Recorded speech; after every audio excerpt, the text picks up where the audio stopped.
Halin Abdul arrived in Ethiopia as a refugee from Burundi. 15 years on, she's a mentor for other refugees in the country, teaching computer studies to allow them to succeed. It is very important to give to other refugees because all refugees, they don't have this opportunity. And we were glad to get this opportunity and give it to the other refugee communities.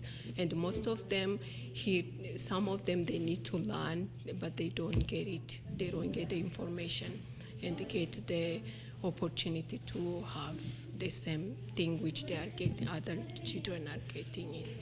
In another part of the same classroom, with the help of a sign language expert, Birkiti Yishak is teaching girls with hearing impairment. I also learned from them. For example, I kind of knew a couple of sign language, so that's interesting.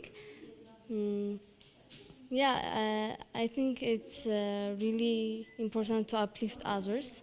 Halina and Yishak got free training under a program called Girls Can Code, which is supported by the African Union and the United Nations. The initiative is designed to empower young girls to become IT creators and programmers, and in turn pass on the knowledge to other young girls through platforms like this. Their mentorship is raising students' ambitions. I really like computers because these days everything works on computers. After I learn, I want to teach this to others with hearing impairment. I'm learning this to prepare well for my future. These girls are among 120 who are to benefit from this mentorship in the next 3 months. A similar project is underway in South Africa. Those living in South Africa from Cape Town, they get the money from Germany and they are forwarding it to Ethiopia. I mean, they are the representatives of Africa, from Germany.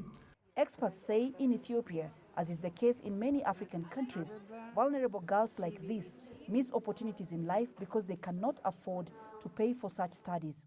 I think and believe with training the girls from the very beginning with digital tools and skills, they get more chances for their future jobs and for their standing in general.